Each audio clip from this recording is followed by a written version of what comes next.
আসসালামু আলাইকুম। নীলা লাইফস্টাইল যে যেখান থেকে দেখছেন আশা করছি সবাই ভালো আছেন। আলহামদুলিল্লাহ আমরাও ভালো আছি। আমি নীলাতালি থেকে বলছি। আর এই যে প্রতিদিন মতো ছোট্ট একটা ভিডিও নিয়ে হাজির হয়ে গেছি। সারাদিন বাসায় থাকি তো ভাবছি আপনাদের সাথে ছোট্ট একটা ভিডিও শেয়ার করি। আর আজকে একটু ঘুরতে যাব। বাড়ির পাশে আমাদের এখানে ঘোড়ার খামার আছে। আমি আরও আগে পরে অনেকবারই আমাদের আর কি ভিডিওটা শেয়ার করেছি যে ঘোড়ার খামারে যাওয়া গিয়েছি সেটা।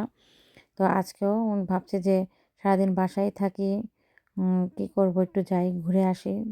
তো এই যে চলে আসলাম তারপরে ঘোড়ার দেখার জন্য, আব্দুল্লাহকেও দেখাবো সেই জন্য। তো এই যে দেখেন ঘোড়া আমার সাথে সাথে আপনারাও দেখতে পারবেন সেজন্য একটু ভিডিওটা করা।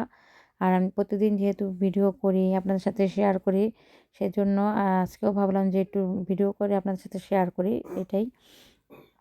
আর এই যে এখানে দেখেন অনেক প্রজাতির মানুষ আসে এখানে ঘোড়াকে শখ করে আর কি চালায়, মানে ঘোড়া এভাবেই চালায় বা ঘোড়ার উপরে উঠেও চলে, নয়তো ঘোড়া অলস হয়ে যাবে সেজন্য নাকি আব্দুল্লাহ বাবা বলল। তো এই যে মেয়েটা চালাচ্ছিল, এখন আরেকজন আসবে চালাবে। তো আমরা দাঁড়িয়ে দাঁড়িয়ে দেখছিলাম। আর এই যে পাশে দেখেন ক্ষেত আর ক্ষেত, যাদের ক্ষেত তারা সবসময় এসে পরিচর্যা করে। আর এই যে এখানে বরফ পড়ে আছে কিন্তু, আর এখানে পুরা মাঠটাই বরফে ঘেরা, অনেক বরফ পড়ে আছে। আর এখানে দাঁড়ানো যাচ্ছিল না, অনেক গাড়ি টাড়ি আসছিল। তো আমরা আবার একটু সাইডে চলে যাচ্ছি। তো আপনাদের সাথে এতটুকু শেয়ার করার ছিল, তো একটু শেয়ার করলাম যে ঘোড়ার খামারে ঘোড়া কি সুন্দর করে দৌড়াচ্ছিল সেটাই আর কি।